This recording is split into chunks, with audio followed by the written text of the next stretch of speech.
There are islands off the coast of Scotland that the maps still show, but nobody lives there anymore. Not abandoned last year, not even last decade. Some of these places have been empty for over 100 years, and in that time, the sea has been slowly, quietly taking them back. Walls collapsing into the grass, entire villages reduced to outlines you can only recognize from the air. And the strangest part? Almost nobody talks about them. No documentaries, no tourist boards, no signposts, just wind, stone, and whatever stories the people left behind managed to carry with them before the boats left for the last time. I've spent the last few months going deep into the archives, old census records, Coast Guard logs, and in some cases, actually getting out there. And what I found genuinely disturbed me, because these aren't just ruins. They're places that had schools, post offices, hundreds of people who were born, married, and buried there. People whose great-grandchildren are alive right now and have never once set foot on the island their family came from. Today I'm taking you through 11 of them, and I promise you, by the end of this video, number 4 is going to leave you completely speechless. Stay with me. We're starting with the one that has genuinely never been explained. The Flannan Isles sit about 20 miles west of the Outer Hebrides, a cluster of black rock hammered by Atlantic weather so violent that supplying the lighthouse there was considered one of the most dangerous jobs in the service. On the 15th of December, 1900, a relief boat arrived at the lighthouse. The lamp hadn't been lit for 11 days. The boat couldn't dock at first because of the conditions, so they waited. When they finally got ashore, they found the lighthouse completely abandoned. 3 experienced keepers, James Ducat, Thomas Marshall, and Donald MacArthur, had vanished. Meals half-eaten on the table. A clock stopped. One chair overturned as if someone had stood up suddenly. The last log entry described weather so bad the men, who'd worked in storms their whole lives, were terrified. Nobody has ever found them. Nobody has ever explained what happened. And the lighthouse, automated now, still flashes its warning light over the same water where 3 men walked off the edge of the world. But the Flannans are actually the famous one. The islands I really want to show you, most people have never even heard of, because some of the islands coming up weren't just abandoned, they were cleared, forcibly. Entire communities given days to pack what they could carry, loaded onto ships, and deposited on the mainland like cargo. And a few of them never got over it. Let's keep going. Most people who've heard of Soay know it from St. Kilda. The archipelago's so remote it's considered the edge of the habitable world. But Soay, just off the south coast of Skye, is its quieter, less famous cousin. And in some ways, its story is more haunting because it happened so much more recently. Soay was home to a working community well into the 20th century. A shark fishery was established there in the 1940s by the writer Gavin Maxwell. Yes, the same man who later wrote Ring of Bright Water, who arrived with grand ambitions of building an industry and left having burned through 2 fortunes and the goodwill of everyone on the island. The operation collapsed. The last residents left in 1953. The houses are still there. Some of the equipment is still there. A rusted winch sits on the shore as if someone stepped away from it 70 years ago and simply forgot to come back. The Garvalochs are a chain of small islands in the Firth of Lorne, and they contain something that makes archaeologists go slightly mad. What may be the oldest surviving monastic buildings in all of Scotland. We're talking 6th century, possibly built by St. Brendan himself, the Irish monk who allegedly sailed to America in a curragh 900 years before Columbus. The islands were inhabited on and off for centuries, then emptied, then quietly forgotten by everyone, except a handful of historians and sea kayakers who sometimes paddle out there in summer. The beehive cells, small domed stone rooms where monks once slept, are still standing, still intact. In a field with no fence, no sign, no visitor center, just there, open to the sky. I told you number 4 would get you. Here it is. Scarba is separated from the island of Jura by a 1/4 mile of water called the Corryvreckan. And the Corryvreckan is one of the largest and most powerful whirlpools in the world. On a flood tide, the standing waves reach 30 feet. The roar of it can be heard 10 miles away. George Orwell was almost killed there in 1947 when his boat was caught in the outer edges of the maelstrom. He'd been living on Jura to finish 1984 and took a day trip that nearly ended with the manuscript at the bottom of the sea. Scarba itself was inhabited for centuries, farmers, fishermen, people who presumably made a kind of peace with living next to something that sounded like the end of the world every 6 hours. The last permanent residents left in the early 20th century. Now, it's home to red deer, golden eagles, and nothing else. The farmhouses are shells, and the Corryvrecken still roars beside them, indifferent and enormous, just as it always did. Here's what keeps getting me about all of this. These aren't ancient ruins from before recorded history. These are places with living memory. There are people alive today whose grandparents were born on islands we're about to look at. People who still carry the Gaelic place names, the fishing songs, the recipes. The islands are empty. The culture nearly came with them. Nearly. Lewing is one of the few islands on this list that still has residents. Just.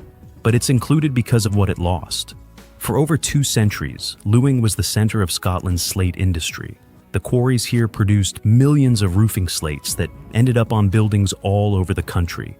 Entire rows of Victorian terraces in Glasgow and Edinburgh were roofed with Lewing slate. The island had a community built entirely around that industry. Tied housing, company shops, generations of quarry workers. The quarry closed in 1965. Most of the workforce left within a decade. The population, which once numbered in the hundreds, collapsed. The abandoned quarry faces now grow ferns, and somewhere under those ferns are the handprints, literally, of men whose names nobody remembers. Gig Hay sits in the Sound of Barra, a tiny island with a population that never exceeded around 40 people. A whole community balanced on the absolute knife edge of viability. One bad harvest, one particularly brutal winter, one fishing season when the catches didn't come, and a community that small simply tips over. It tipped over in 1931.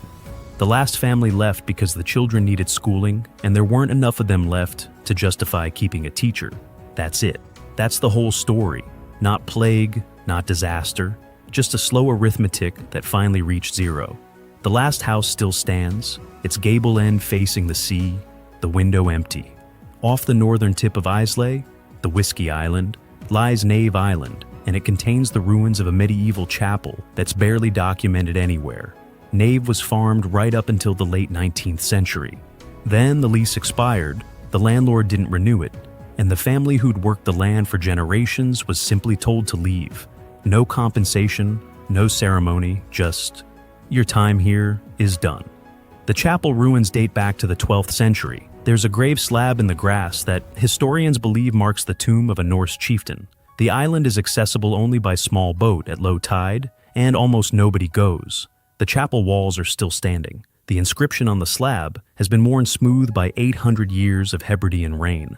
I want to slow down here for a second, because what I keep coming back to, what I think is the real story underneath all of this, is not the ruins. It's the clearances. And I think most people don't realize how recent, how deliberate, and how devastating they actually were. Mingulay is at the bottom of the Outer Hebrides chain. So far south, it's almost closer to Ireland than to the Scottish mainland. The cliffs on its western face are over 200 meters tall and are home to one of the largest seabird colonies in Europe. It is, by any measure, one of the most spectacular places in Britain. It was also, by the accounts of the people who lived there, a prison. Not a literal one, but for months at a time in winter, the seas were too violent to land a boat.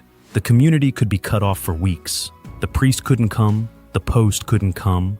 Women went into labor with no medical help available and no way to call for any. The last residents, around 150 people, petitioned for evacuation in 1912. Not because they were forced to leave, because they begged to. They were relocated to Vatersay, 5 miles north. Mingulay has been empty ever since, and the cliffs are still extraordinary. The birds don't care. Staffa is the one that looks like it was designed by someone who'd never seen geology and decided to improvise. The entire island is made of hexagonal basalt columns, perfectly formed, interlocking, like a cathedral built by a mathematician. Fingal's Cave runs deep into the rock, and the acoustics inside it are so extraordinary that Mendelssohn visited in 1829 and immediately went home and wrote a piece of music about it. There was a small settlement on Staffa until the mid-19th century, then it emptied. Now it's a national nature reserve, visited by boat trips in summer. But in winter, in the 6 months when the tourist boats don't come, it's entirely alone again.